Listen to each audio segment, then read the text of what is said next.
우리가 계속해서 어, 이때까지 배웠던 내용들을 HRD, 그러니까 요구 분석 이전까지 다루었던 내용들을 계속 복습하고 있는 시간을 가지고 있습니다.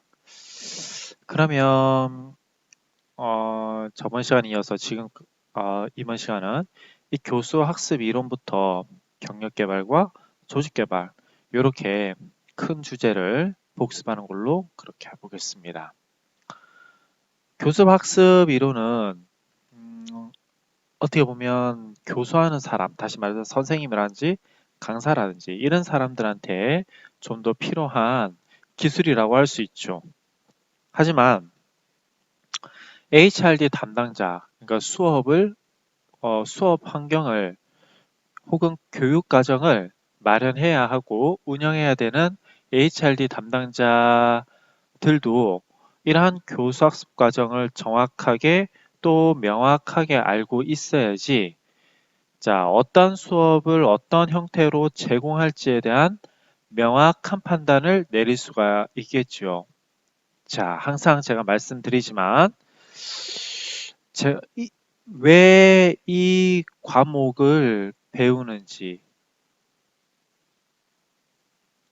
또는 왜 이 과를 배우는지를 명확하게 여러분들이 알고 계셔야 된다는 거.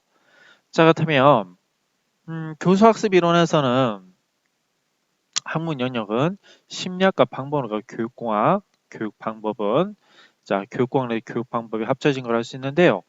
이런 것들이 교수학습 이론이다라고 배웠을 것입니다. 자, 뿐만 아니라 인적 자원 개발론 그리고 경영학도 이 교수학습 이론에 들어가더라. 자, 그럼 이 교수법을 우리가 이렇게 제가 도표를 가져왔을 텐데요. 개인학습과 발견학습을 두 개의 축으로 해서 자, 이렇게 수업을 4개의 사분면으로 나타내 볼 수 있었습니다. 그래서 개인학습이면서 발견학습은 자, 독학, 면담학습, 시뮬레이션, 문제 해결학습 또는 개인학습이면서 설명식으로 하는 자, 그런 것들은 뭐 OJT라든지 코칭이라든지 도제제도 이런 것들이 되겠죠. 반면에 자, 설명식 수업으로 집단이 모여서 이루어진 수업 형태는 강의나 시범 형태가 되겠고요. 집단이 모여서 하지만 자, 발견식으로 하는 수업은 구원법이라든지 브레인스토밍, 세미나, 심포지엄 이런 교수 방법으로 나눠볼 수 있다고 했습니다. 자, 그렇다면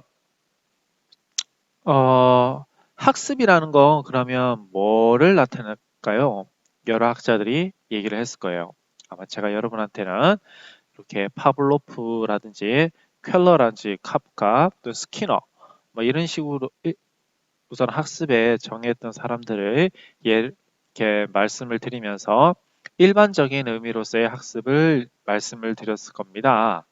일반적으로 학습이란 경험이나 연습의 결과로 발생되는 비교적 영속적 지속적인 행동의 변화다라는 것이죠. 다시 말하자면 학습이라는 건 행동의 변화인데요. 여기서는 경험이나 연습의 결과로 발생되는 겁니다. 다시 말해서 생득적이거나 성숙적이거나 일시적인 변화는 뭐라는 거죠? 학습에서 제외되더라 라고 되어 있습니다. 그런 이러한 학습이 잘 이루어지기 위해서는 어떻게 환경을 구성해야 되는가라는 것인데 이 말은 달리 말해서 이상적인 수업이란 어떠한 수업인가 라고 해서 가서부터 박까지 제시를 해드렸습니다. 그죠? 뭐 당연한 거죠. 수업 목표를 명확히 해야 될 것이고 학습의 지적, 정서적, 사회적, 신체적 발달과 조화를 이루어야 될 것이며 탐구심을 충족시켜 줘야 되고 자 학사 중심으로 해서 학습자의 흥미란지 노력에 기초하여 수업을 전개해야 될 것이죠. 물론 그 과정 속에서 개인차도 존중을 해줘야 될 것이고요. 자, 개인차에 맞는 알맞은 수업 방법도 모색해야 될 것입니다. 따라서 수업에서는 협동적 경험이 중시되어야 된다라고 얘기를 하고 있어요. 자, 그래서 교수학습의 원리도 나오는데요. 뭐 이렇게 가서부터 자까지 나옵니다. 근데 이 원리가 어떤 원리냐라고 여러분들이 아는 것도 중요합니다. 다시 말씀드릴게요. 자, 교수 학습의 원리와 적용에 대해서 여러분들이 좀 알고 계셔야 돼요. 그죠? 왜 그러냐면, 자, 이 원리가 이 상황에서는 어떻게 적용이 됐는지, 다시 말하자면, 어떠한 수업 형태가 주어졌는데, 학습자들이 또는 훈련받는 사람들이 집중을 많이 한다는 거예요. 그러면 이 집중을 왜 하는지를 밝혀낸다라고 하면, 자, 그 상황에 맞는 수업 형태를 일반화시킬 수 있겠지요. 따라서 교수학습의 원리를 여러분들이 잘 알고 계시는 것도 중요합니다. 하지만 이게 사실 칼로 무 자르듯이 딱딱딱 구별되는 건 아니에요. 따라서 대표적인 몇 가지의 사례들만 알고 계시면 됩니다. 교수학습의 원리라는 것은 첫 번째 자발성의 원리가 나오는데요. 자, 이게 뭐냐면 내적 동기를 유발시킬 수 있도록 학습을 시켜야 된다라는 거죠. 따라서 하고자 하는 마음, 열정 이런 것들을 통해서 학습이 이루어져야지 열심히 한다라는 말이죠. 누가 시켜서 억지로 하는 학습은 한계가 있다라는 말로 대변될 수 있습니다. 개발의 원리라는 것은 학습자가 요구하는 수준이 있습니다. 그에 따른 능력도 있고요. 따라서 학습자의 요구와 능력에 맞게끔 학습 활동의 기회를 제공시켜 준다. 이게 개별화의 원리가 되겠죠.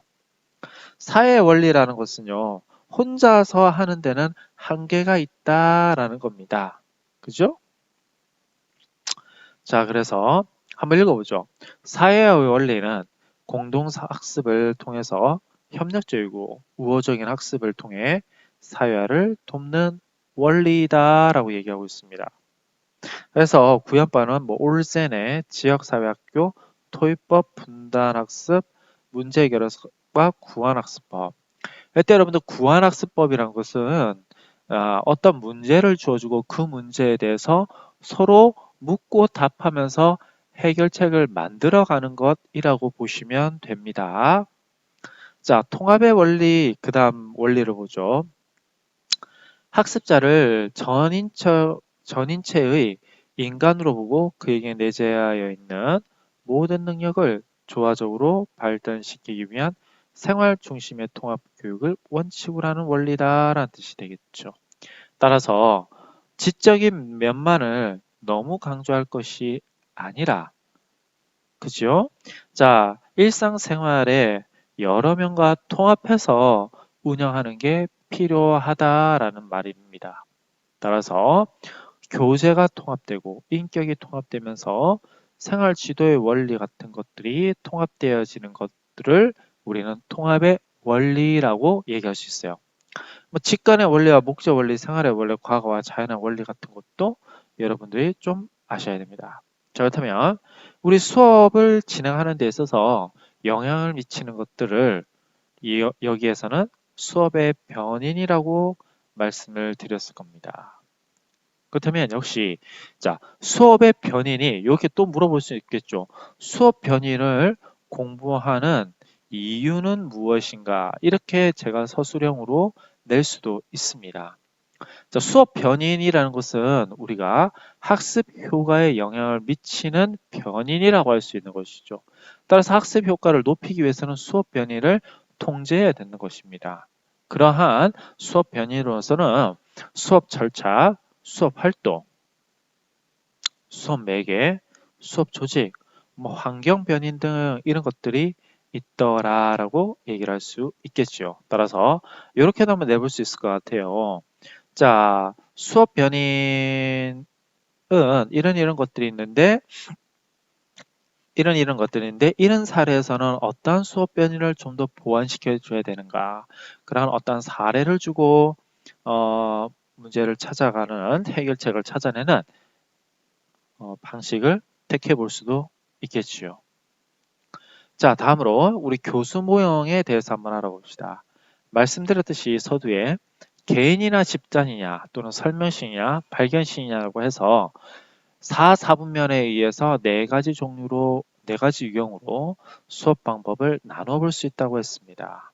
자, 이런 것들도 여러분들 어떻게 나눠야 되는지 한번 알아두시면 좋을 것 같네요.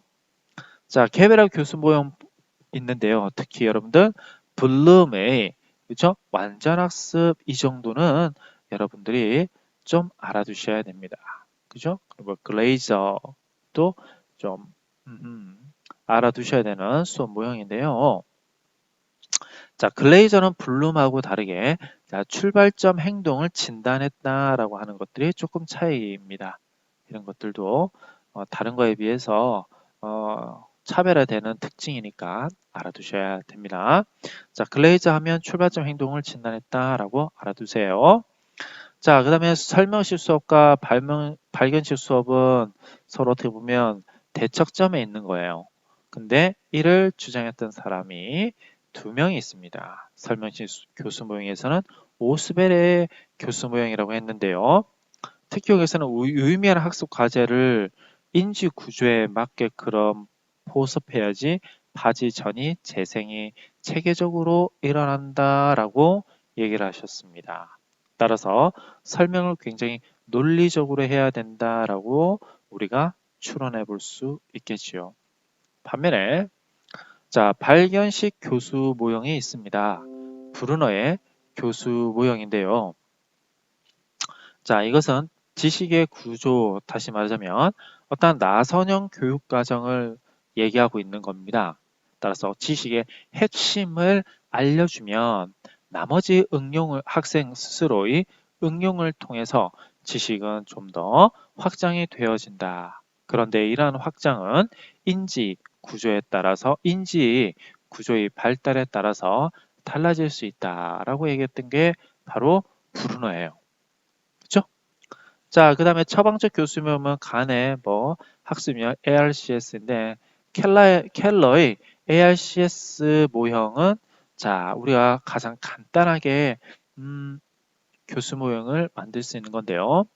자, 그러면 학습 효과를 높이기 위해서는 어떻게 해야 되냐?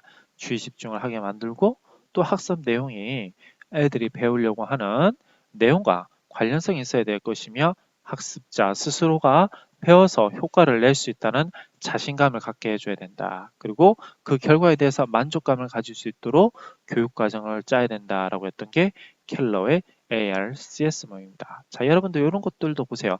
하나, 둘, 셋, 넷, 다섯. 자, 학자들에 따라서 각자 주장하고 있는 이론이 다르죠. 자, 그럼 이런 것도 시험 문제 충분히 낼 수 있죠. 그죠? 학자에 따른 주장 이론 같은 것들요. 좋아요. 자, 이렇게 해서 대략적인 교수학습 모형에 대해서 여러분들과 아마 제가 강의를 했던 걸로 기억이 납니다. 자, 이렇게 해서 우리가 본격적으로 경력 개발에 대해서 이제 보게 되는 거죠. 그죠? 그래요. 경력 개발이라는 건 우리가 왜 해야 되는지 자, 그런 부분을 또 놓쳐서는 안 됩니다. 그래서 자, 여기서 보면 이제 개인의 개발과 경력 개발과의 차이점. 다시 말하면 개인은 좀 더 뭡니까?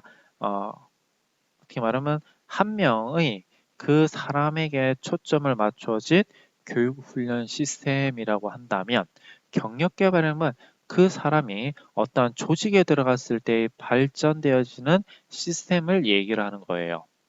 다르죠? 자, 그래서 이렇게도 한번 볼 수 있습니다. 개인 개발이라는 것은 우리가 이력서를 내서 채용하기 이전에 자기의 능력을 향상시키기 위한 노력들이더라. 그렇다면 경력 개발이라는 것은 내가 어떠한 특정 직업을 가지고 난 후에 그 직업과 관련되어진 능력을 배양시키기 위해서 이루었던 노력이더라라는 겁니다. 자, 그래요. 그래서 제가 간단하게 경력과 재직지면서 필요한 이유를 얘기하면서 자, 경력 개발이 왜 발생되는지에 대한 말도 이끌어냈을 겁니다. 그죠? 자, 그래서 우리가 능력이라고 하면 크게 두 가지로 나눠볼 수 있는데요. 뭐 일반 능력과 전문 능력. 그죠? 일반 능력은 예를 들면 어화학이라든지 관계라든지 과제 수행. 전문 능력은 각 부서에서 필요로 헤어지는 또는 각 기업에서 요구하는 능력에 맞추어진 능력이라고 할 수 있습니다. 자, 그래서 그러면 조직 내 경력 개발되어서 조직의 측면이 바로 인적 관리론인데요. 이 말은 무슨 말이냐? 이게 자 모집 채용 임용에서부터 부서를 배치하고 또 교육과 훈련을 받으면서 때로는 승진을 하고 잘못된 점이 있으면 벌을 받겠지만 어떤 성과를 냈을 때는 상을 받겠죠. 이렇게 세월이 지나서 우리가 퇴직을 하거나 어떠한 사유로 인해서 해임이 되었을 때 이러한 그 사람, 그 개인의 조직 내에서 개인의 인사와 관련되어 있는 학문 이론은 우리가 인적 자원 관리론이라고 했습니다. 자, 그렇다면 조직 내 경력 개발 활동은 인적 자원 관리론에 좀 더 가깝더라라는 것으로 우리가 조금 눈여겨봐야 된다라는 거죠. 자, 그런 다음에 여기서는 자, 경력 개발이 왜 필요한가가 또 이제 중요한 질문 중에 하나라고 할 수 있습니다. 그죠? 자, 이렇게 해서 우리가 경력 개발을 경력 개발을 학습해 봤는데요. 양이 많기 때문에 우리가 두 개의 수업으로 나누어 봤습니다. 그래서 두 번째 수업은 아마 우리가 에릭슨과 레빈슨이라고 들어보셨을 겁니다. 이분들은요, 자, 생애 발달을 연구하셨던 학자예요. 그런 학자들, 다시 말하자면 생애에 있어서 인지 구조라든지 인지 구조가 발달되어지는데 이러한 발달에 따라서 어떻게 HRD 담당자가 수업을 구성해야 되는지에 대한 밑바탕을 제공해 주는 거죠. 자, 그렇게 해서 쭉쭉 보면 해봅시다.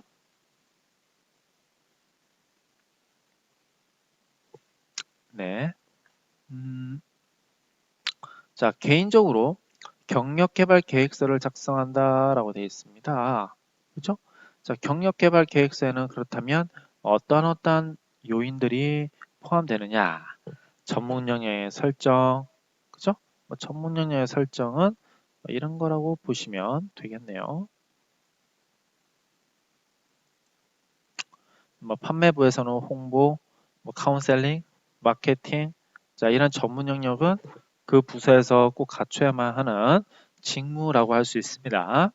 자, 직능 등급의 설정, 전문성 정도에 따른 등급 차별화가 되겠고, 경로 계획표를 작성하고, 교육 훈련과 자기개발 프로그램을 작성하면서 평가 카운셀링을 하는 것이죠. 자, 이 5가지 요소가 경력 개발 계획 구성 요소이라고 할 수 있습니다. 그렇다면 이렇게도 문제를 낼 수 있겠죠. 그죠? 자, 경력 개발의 구성 내용이 아닌 것은 이라고 시험지를 내볼 수도 있을 겁니다. 물론 그렇다면 이 5개 중에 아닌 거 하나를 들어갈 수 있겠죠. 자, 그러면서 제가 직능인지 직무인지 직인지 직급인지 우리가 많이 쓰고 있지만 잘 혼돈해서 쓰는 용어들을 좀 명확하게 해드리려고 노력했습니다. 직능은 직무를 수행하기 위한 능력이라고 할 수 있고요. 직무는 직업상의 책임을 맡는 사무라고 할 수 있죠. 직위는요. 자, 우리가 흔히 말했을 때 승진했다라고 했을 때의 표현에서 직위를 지칭한다라고 할 수 있는데요. 선임, 주임, 대리, 과장, 차장, 부장 이런 말들을 나타내지요. 자, 직급이라는 것은 직위를 좀 더 세분화시킨 겁니다. 이를테면 교육부 내에서 과장이 있을 수 있는데요. 이 과장님이 4급이 할 수도 있고 3급이 할 수도 있습니다. 그 과의 성격과 규모에 따라서 달라집니다. 이때 직위, 다시 말하면 과장이 4급이냐 3급이냐로 나누어질 수 있는데 이 급이라고 말하는 것이 바로 직급이 되는 거죠. 그럼 직책은 뭐냐? 파트 1, 파트장, 팀장, 실장으로 나눴을 때를 얘기를 할 수 있어요. 우리가 자 교육행정지 7급이 초등학교에서는 실장이지만 고등학교에서는 팀장이라고 혹은 계장으로 불릴 수 있다 이 말이죠. 자 그러면 여러분들이 헷갈릴 수 있을 겁니다. 자 직책이 있고 직위가 있다라고 했을 때요. 자 직위가 좀 더 직책하고 비슷한 겁니다. 직위는 직급은 직위에 좀 더 세분화된 거고요. 직위는 직책에 비해서 좀 더 좀 큰 개념입니다. 그래서 과장이 예를 들면 팀장이 될 수 있고 과장이 파트장이 될 수 있다라는 것이 되겠죠. 다시 봅시다. 그래서 4급이 직급 4급이 과장이 될 수 있는데 이 과장이 자 파트장을 맡을 수도 있고 또는 팀장을 맡을 수도 있다라는 거예요. 네, 여러분들 이렇게 되면 되게 복잡해지죠? 그래서 보통은 직위를 쓰든지 또는 직책을 쓰게 됩니다. 요즘에는 직책을 많이 씁니다. 그죠? 자, 그러면서 경력 개발의 원칙 같은 것도 우리가 객관식으로도 낼 수가 있겠죠. 그죠? 뭐 이런 것들은 충분하게 자, 다음 중 경력 개발의 원칙으로 알맞지 않은 것은 이렇게 해서 시험 문제를 출제할 수 있을 것입니다. 당연하죠. 적재의 적소에 배치를 해야 되는 거 맞고요. 승진 경로의 확립을 하는 것이 확립의 원칙도 맞고요. 다른 후진 양성의 원칙도 맞고요. 그죠? 경력 개발을 해서 내부적으로 뛰어난 사람을 뭡니까? 함량시키는 것도 어떻게 보면 경력 개발의 원칙이라고 기능이라고 할 수 있겠습니다. 자, 그런 내용 다음에 우리가 근무 성적 평정이 나왔습니다. 개념이 있고요. 자, 어떠한 용도로 근무 성적이 쓰이냐라는 건데요. 여러분들이 근무 성적이 좋아요.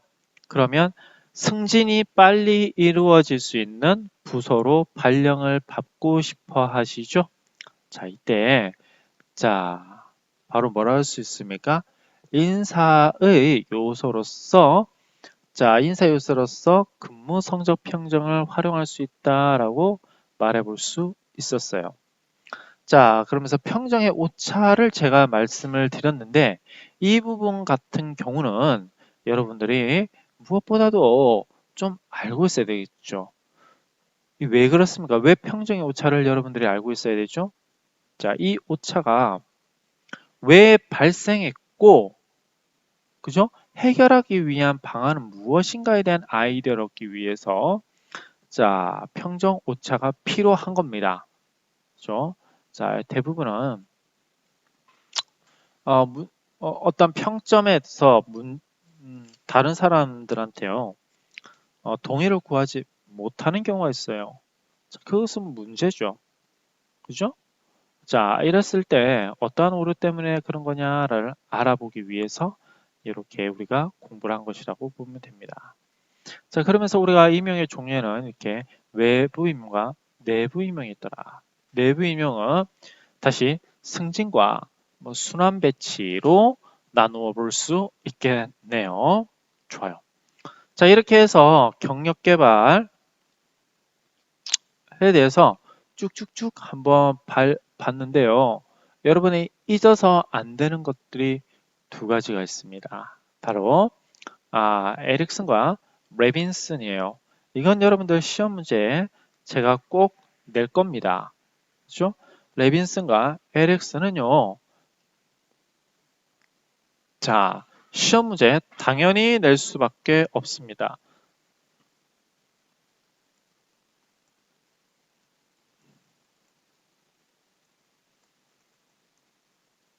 자, 그죠? 뭐 객관식보다는 객관식 이기보다 그러니까 서술형 논술식이기보다는 우리가 객관식과 단답형의 에릭슨과 레빈슨에 대해서 제가 시험 문제를 낼 텐데요.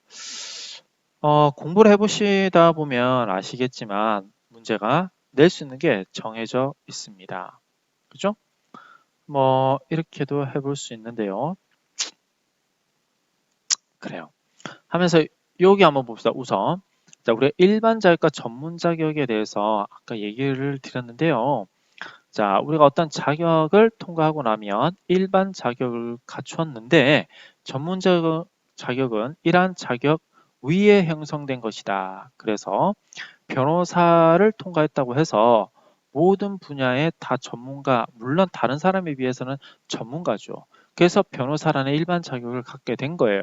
하지만 특정 분야에서 두각을 드러내기 위해서는 전문 자격이 좀 더 필요한 겁니다. 예를 들자면 변호사인 일반 사람, 변호사가 뭐 형사소송의 변호사다 또는 민사소송의 전문가, 전문 변호사다 이렇게 얘기해 볼 수 있는 거죠. 자, 그럼 여기 봅시다. 생애 경력 개발 단계를 자, 여러 사람들이 이렇게 나눠두고 있는데요. 그죠?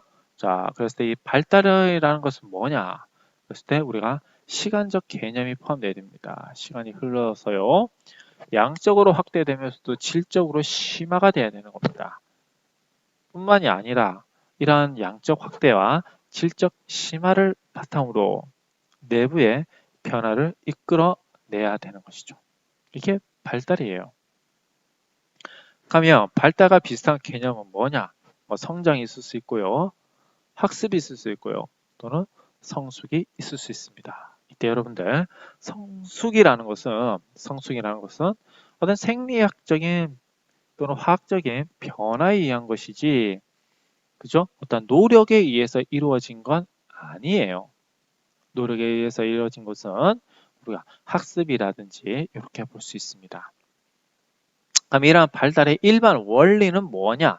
이것도 역시 시험 문제에 내겠죠, 제가. 그죠? 자, 왜 그럴까요, 여러분들?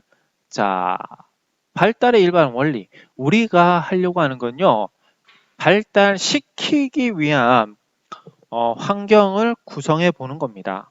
그렇다면, 자, HLD 담당자로서 이 발달의 일반 원리에 대해서는 알고 있어야 되지 않을까요? 그죠? 자, 그래서 이런 것들을 알아봅시다. 뭐 상관이 있어야 될 것이고요. 미숙한 구조에서 특숙한 구조로 가면서 가면 갈수록 예언이 곤란해지게 되는 거죠. 그런 것들이 있는데요. 한번 쭉쭉 보시기 바랍니다. 자, 그러면서 에릭슨의 성인 모델이 나오고 다음 레빈슨의 뭡니까? 성인 발달 모델이 나오는데요. 물론 해빙거스트의 발달 과업 이론도 이렇게 쭉쭉 나옵니다. 그랬을 때 여러분들 이런 부분들 있죠. 각 단계마다 어떠한 특징들이 있는가에 대한 내용들을 제가 물어볼 거예요. 그죠? 자, 뭘 물어본다고요? 자, 각 단계마다의 특징에 관한 내용들을 물어볼 겁니다. 여러분들이 특히 이런 것들은 시험 문제 내기가 되게 좋죠. 그래서 여러분들은 성인기니까 자, 우리 18세부터 사망에 이르는 이 세 개의 단계는 좀 더 집중해서 볼 필요가 있습니다. 자, 그 다음에 우리 경력개발의 전통적 모욕과 현대적 모욕을 쭉쭉쭉 얘기하면서 경력개발과 관련되어 있는 내용을 우리가 한번 크게 다뤄봤다라고 할 수 있을 것입니다. 그 다음에 나오는 것이요. 자, 우리 조직개발 이론입니다. 조직개발 이론입니다. 자, 조직개발 이론은 개인개발과 다르게 조직 내에서의 개인의 능력 변화를 이끌어내는 거다라고 보면 되겠지요. 그죠? 자, 그래서 우리가 첫 장부터 보자면 좀 알아야 될 게 이거예요. HRD는 크게 이렇게 한번 나눠볼 수도 있습니다. 그죠? 자, 큰 주제만을 제가 말씀을 드리면요. 자, 개인 개발은 OJT, OffJT, 이러니 뭐 이런 것들로 우리가 나눠볼 수 있는 반면에 경력 개발의 큰 축은 바로 레빈슨과 에릭슨의 생애 발달사 연구다라는 거죠. 생애 발달 연구. 조직 개발은 OD라고 하지만 대표적으로 TQM, 총체적 질적 관리를 좀 집중적으로 봐야 된다라고 했을 겁니다. 자, 그래서 조직 개발은 이렇게 했는데요. 중요한 것이 바로 조직이라고 했습니다. 그죠? 조직은 어떻게 나눌 수 있느냐? 처음에 자, 공식 조직과 비공식 조직으로 나눌 수 있고요. 이런 특징들은 이렇게 나와 있습니다. 일단 개선 조직과 막리오 조직에 대한 내용도 이렇게 좀 나와 있네요. 그죠? 그래서 저 같으면 이렇게 개인 공식 조직과 비공식 조직을 한번 내볼 겁니다. 어떤 특징이냐? 잘못된 걸 고르시오 라고 했을 때 우리가 한번 골라볼 수 있어야 됩니다. 그러면서 또 중요한 것이요. 관료제였습니다. 관료제는 자, 우리가 장점도 있지만 단점도 참 많더라 라는 거죠. 더군다나 이 관료제는 우리가 고등학교 때부터 배웠더라. 그죠? 자, 그래요.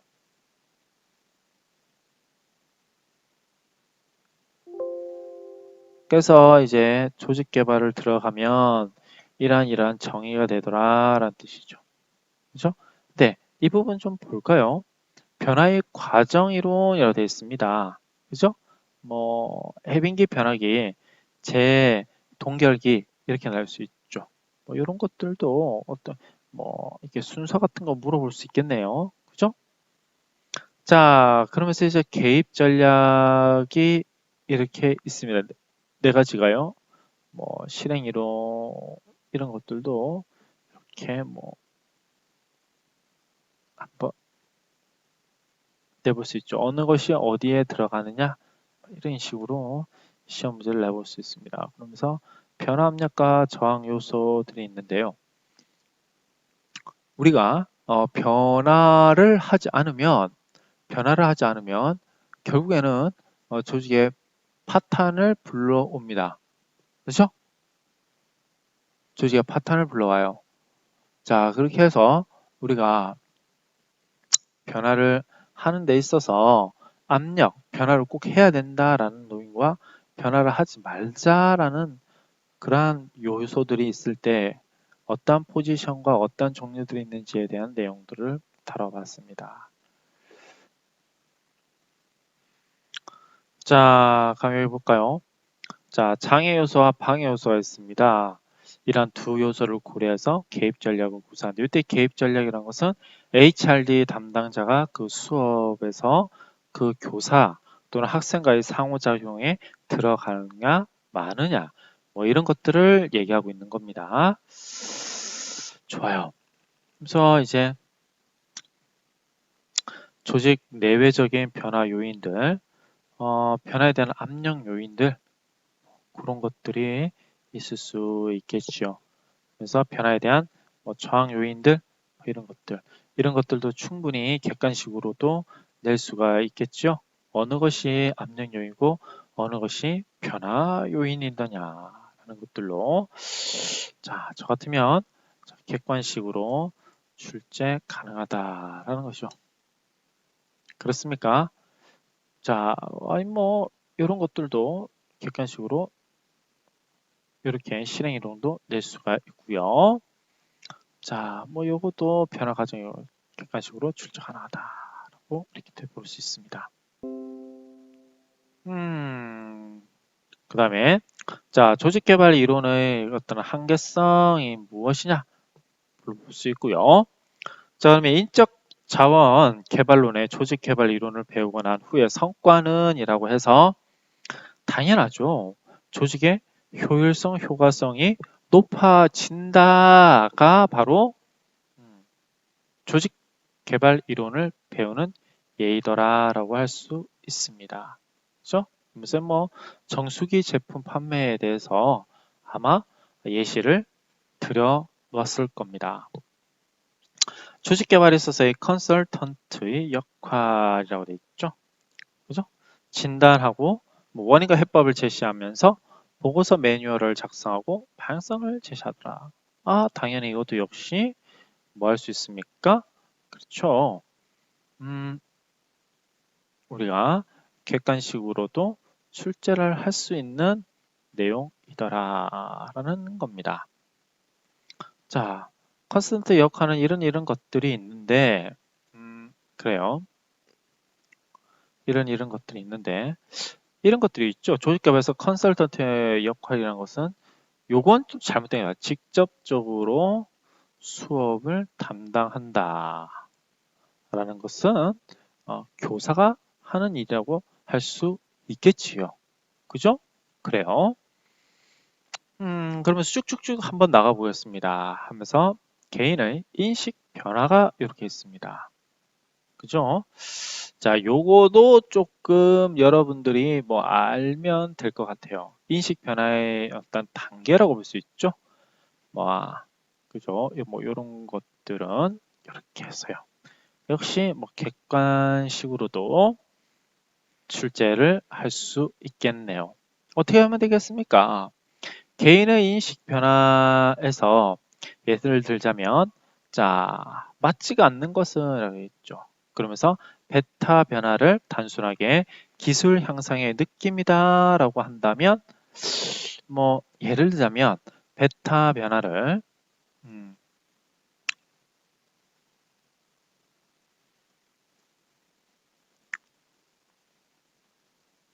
뭐가 좀 이상하네요. 자,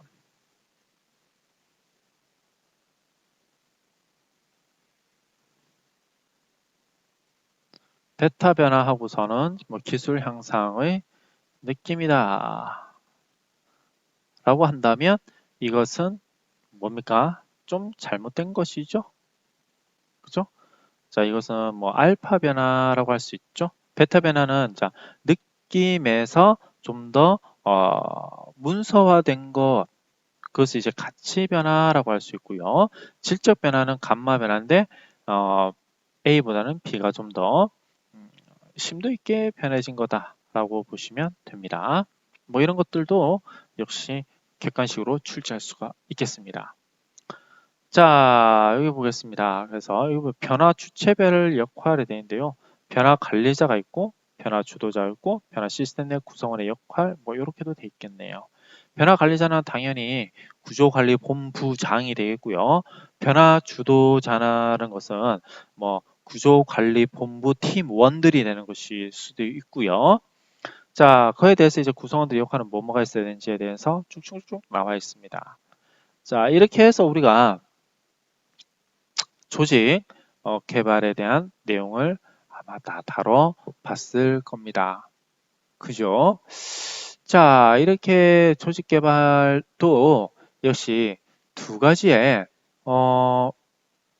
2주차에 걸쳐서 수업을 하게 했습니다. 1주차만으로는 조금 부족한 면이 있었죠. 그래서 2주차에는 또 많은 내용들을 다루고 있었습니다. 우선 보면 TQM이 나오죠. 그죠? 자, 그래서 우리가 변화 전략에는 뭐 1960년대는 인본주의적 개념이 이제 들어가니까 자, 그래서 뭐 팀 구축에는 관료자의 팀의 차이가 나오고요. 이런 것들보다도 중요한 것은 이제 메타 인지 분석도 여러분들 좀 알아둬야 되는 것이고요. 변화 유형에서 보면 첫 번째 변화 유형은 개인 변화 전략이고요. 두 번째 변화 유형은요. 직무 구조적 변화 방법입니다. 그렇죠? 그러니까 다시 말하면 업무 분장을 통해서 변화를 유도하는 것으로 우리가 거칠게 한번 생각해 볼 수 있다는 거예요. 이때 요런 말들 있죠. 그죠? 이것들요. 이것들 자 알아두셔야 됩니다. 이것도 역시 그죠? 시험 문제 나올 수 있는데요. 저 같으면 자 단답식으로 낼 거예요. 어느 게 뭔지라는 겁니다. 그죠? 자, 어느 게 뭔지라는 거예요. 그죠? 직무학대는 뭐고, 직무충실은 뭔데? 라는 거죠. 어떤 특징들이 있느냐라는 겁니다. 자, 이런 것들도 여러분들이 좀 알아두시면 될 것 같아요. 특히 여러분들 직무충실화 같은 경우는 좀 많이 잘 알아두라고 했을 겁니다. 그죠? 그래요. 뭐 이런 것들은 좀 지워볼까요?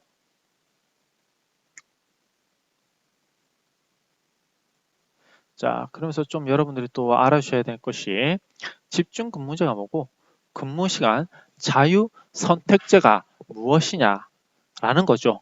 이런 개념 같은 것들도 단답식으로 충분히 나올 수 있습니다. 제가 이렇게 나온다고 했을 때 100% 출제하나요? 라고는 장담할 수 없습니다. 하지만 이런 거 위주로 공부를 해야 될 필요가 있다라는 거죠. 그죠? 자, 그러면서 이제 변화 3 유형 세 번째 있죠. TQM. TQM은 무조건 시험에 나옵니다. 그죠? TQM은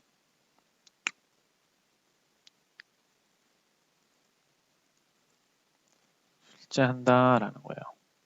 자, 이렇게 무조건 출제가 한다라는 것은 그만큼 여러분들이 취업하는 데에 있어서나 그죠? 내용들을 잘 알고 있어야 된다라고 얘기할 수 있습니다. 자, 그래서 우리가 나머지 뭐 학습 조직화 되어 있고요. 전략제 시스템, 뭐 고성과 작업 체제 뭐 이런 것들에 대해서도 한번 배워봤습니다. 그래요.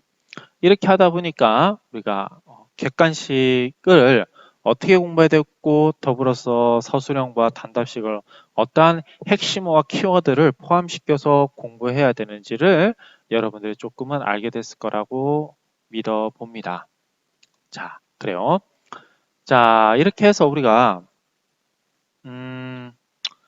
요구 분석 이전까지의 그 내용들을 전반적으로 정리를 해서 기말고사 시험에 대비할 수 있도록 시스템 총 복습을 한번 해봤습니다.